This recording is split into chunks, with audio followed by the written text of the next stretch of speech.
Science tells us that gender is certainly not binary. It may not even be a linear spectrum. Like many other facets of identity, it can operate on a broad range of levels and operate outside of many definitions.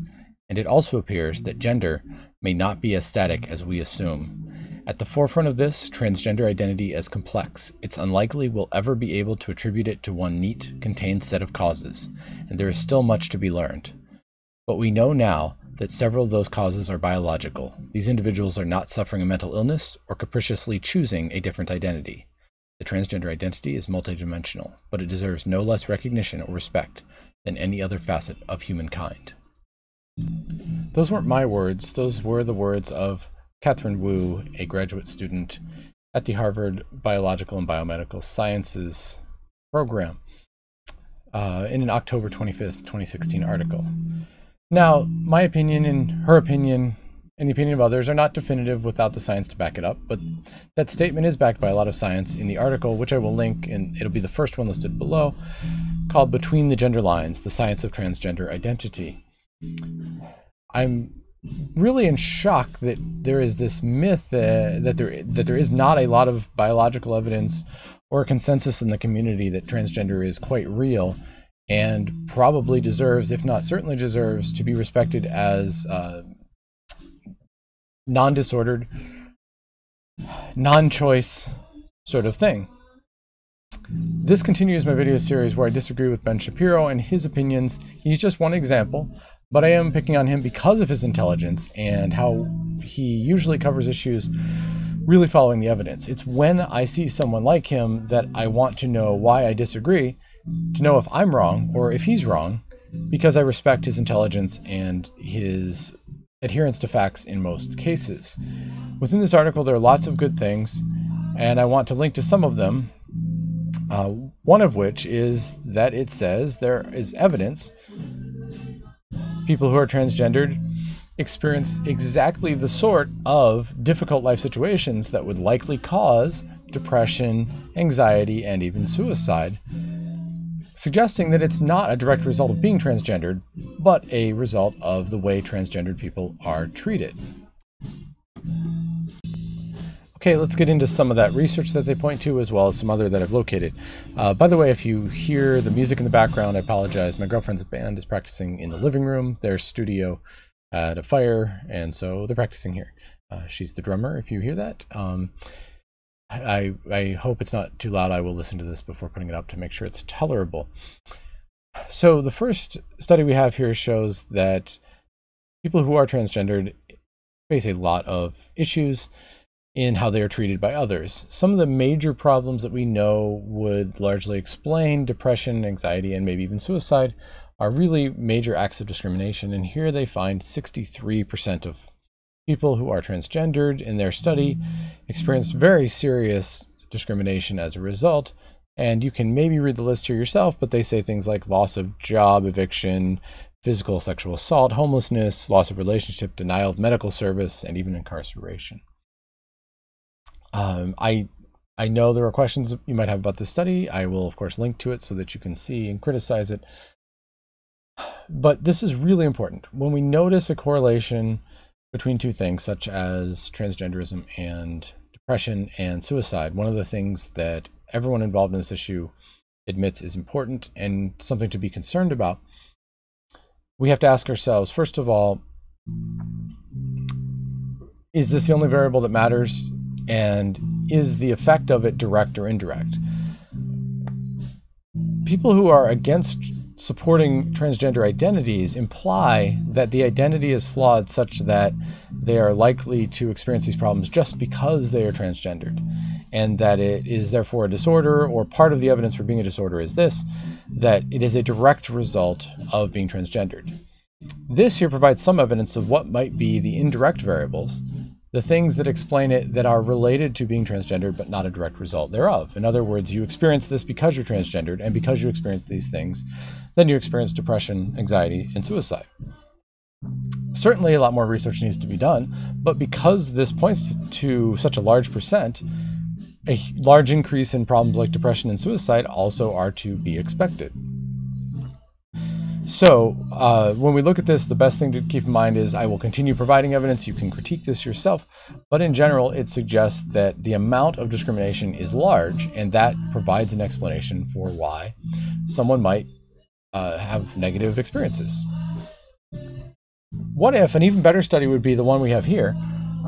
If it is true, as I would say, that being transgender doesn't necessarily lead to anything bad, and it's only because of how people are treated and being denied their identity, being denied identification as what they truly are, we would be able to see that in the absence of being mistreated, people develop very well despite being transgendered. Well, this study, and granted, again, limited, you can't expect us to come out of the gates with the huge scale studies we would like, but there are others like it. Take it as a bit of evidence to support my claim that the evidence suggests there's nothing wrong with transgenderism.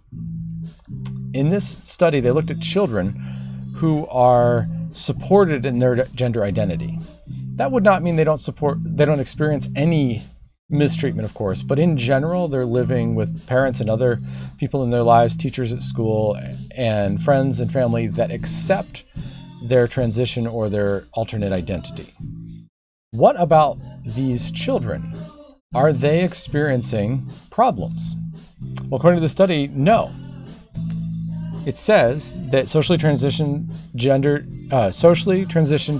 children have notably lower rates of internalizing psychopathology than previously reported among children with gender identity disorder living as their natal sex. So they're doing better than those who don't ask to be transitioned socially. And they do just as well as the cisgendered children.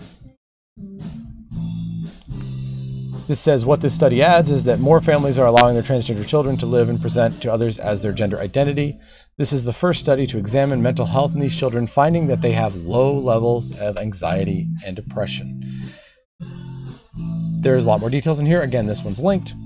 But what this is showing us that the evidence is beginning to show that the healthiest thing to do for the children is to acknowledge their transgender identity. They do as well as the cisgendered children, at least in this group, and they do better than those who are asked to identify as their natal sex. This is really the point of why I'm making this whole argument.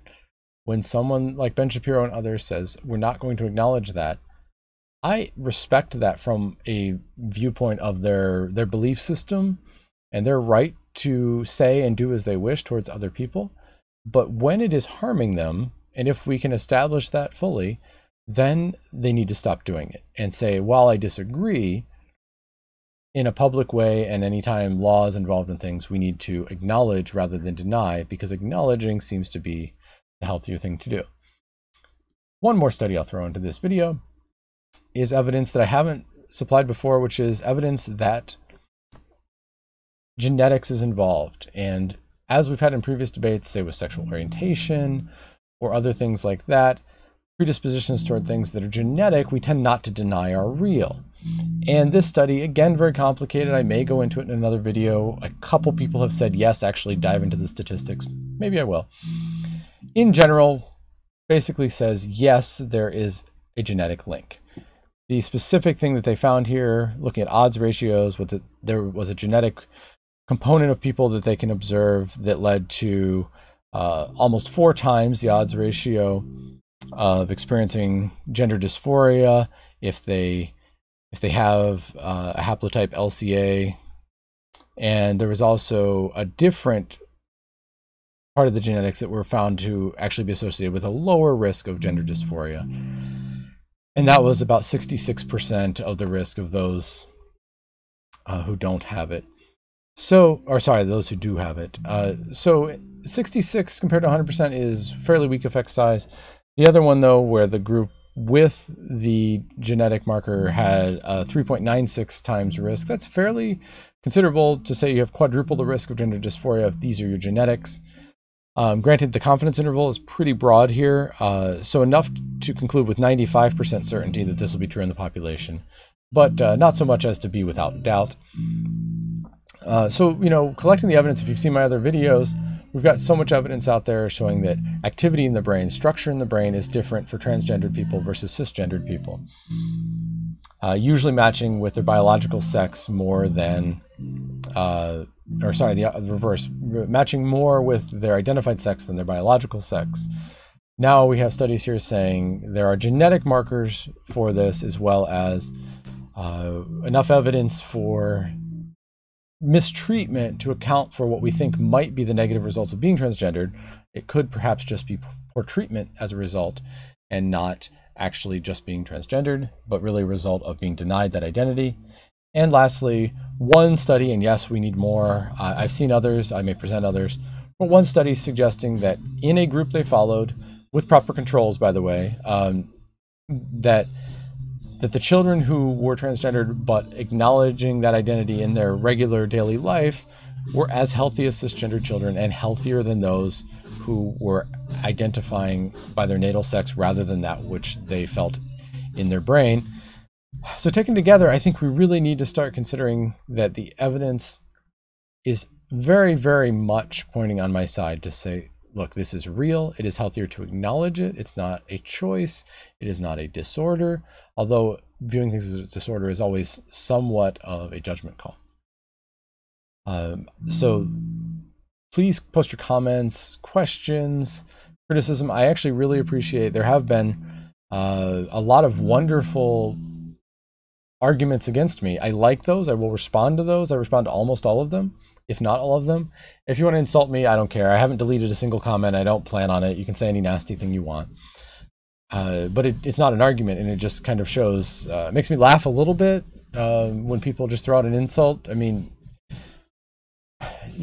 you're dealing with a psychologist here. You're giving me a real great opportunity to psychoanalyze you when you just blow up explosively with an emotional reaction to what I've said without an argument. That's exactly what we expect when you have no argument, or when you're experiencing cognitive dissonance and realizing maybe that you're wrong. Put an argument forward. There have been some really good ones. I don't think it's 100% settled on my side.